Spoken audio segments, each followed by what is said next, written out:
Uma das contrariedades que eu expus há algum tempo em relação ao regime de recuperação fiscal, da forma como o Rio Grande do Sul ingressou nele, e as escolhas que foram feitas, das quais eu discordo absolutamente, acredito que vamos ter possibilidade de debater isso ao longo da campanha, é porque ele impede que se reduza a carga tributária bruta no Estado. Eu creio que nós temos consciência de que o Rio Grande do Sul vive no sul do Sul, tem uma diferença logística e distância importante dos grandes centros consumidores, e o Estado tem que facilitar e simplificar para que o empreendedor possa competir em igualdades de condição. Isso me parece algo muito claro, e eu não vejo isso ser feito no Rio Grande do Sul.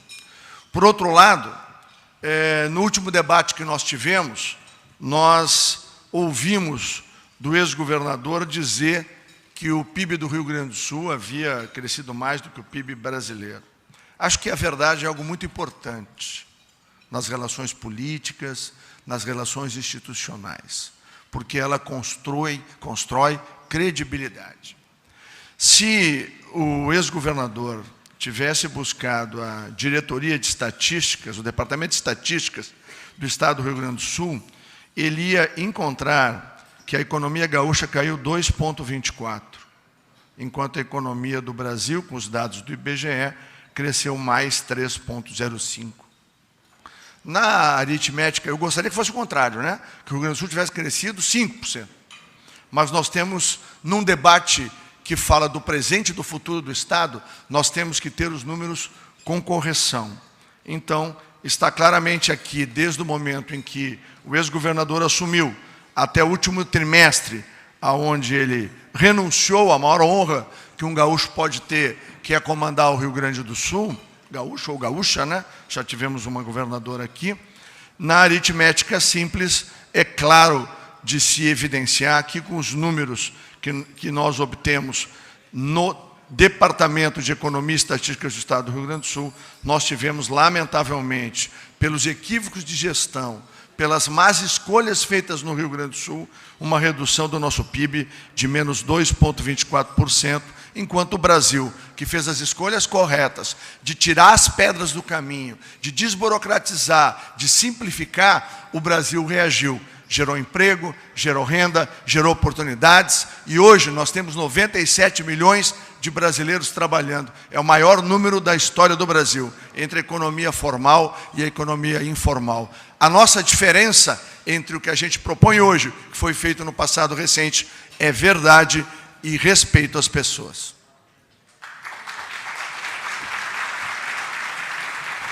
Vamos, então, definir o próximo candidato. Eduardo Leite, do PSDB. A pergunta...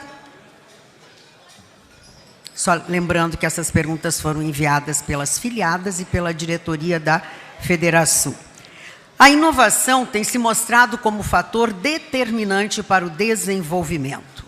Qual o seu projeto para incrementar a inovação no estado do Rio Grande do Sul?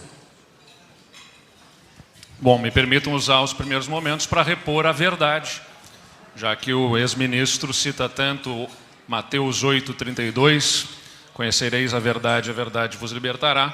O regime de recuperação fiscal não impede redução de tributos. Pelo contrário, ele assegura a limitação das despesas para que não cresçam além das receitas, impondo no futuro para o Estado aumentos de impostos. Então, o ex-ministro se mobilizou contra a aprovação do teto de gastos na Assembleia Legislativa, e o teto de gastos é fundamental para limitar o crescimento das despesas, que foi o que fez com que o Rio Grande do Sul precisasse aumentar impostos depois. Essa é a verdade. Segundo lugar, o que nós citamos é que entre 2019, 2020 e 2021, o PIB gaúcho cresceu o dobro do PIB brasileiro. É a absoluta verdade, está nos relatórios estatísticos.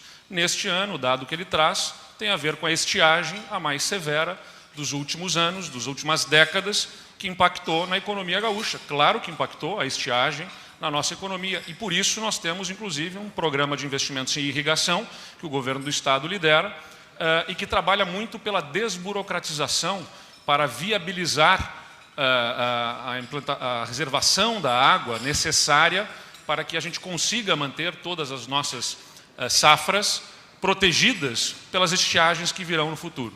Sobre inovação, é uma área que eu tenho muito orgulho também sobre o que já fizemos. Trouxemos o principal evento, um dos principais eventos do mundo na área de inovação para o Rio Grande do Sul, o South Summit, mas que é a cereja do bolo de toda uma política de investimentos em inovação que tem o maior valor aportado na história recente do Estado, pelo menos, em inovação, em editais para financiamento de iniciativas em jogos eletrônicos, para plataformas de Living Labs, que são espaços para fazer a certificação de produtos eletrônicos também, junto aos nossos parques tecnológicos, o Inova RS, que financia a coordenação dos ecossistemas de inovação no Estado, os 8 ecossistemas de inovação que nós temos no Rio Grande do Sul.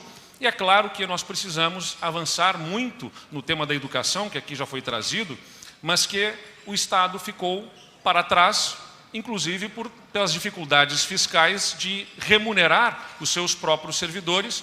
Lá quando nós assumimos o governo, não é por culpa do governador que me antecedeu, pelo contrário, acho que o Estado estaria pior não fossem as iniciativas daquele governo, mas os salários atrasados limitavam a capacidade de coordenação dentro da própria rede de ensino das iniciativas voltadas à melhoria do ensino. Hoje o Estado tem os seus salários em dia, não precisa de completivo para pagar os salários dos professores no piso nacional do magistério e paga até mais, paga 10% a mais que o piso nacional do magistério para os seus professores. Então isso tudo influencia na inovação. Obrigada.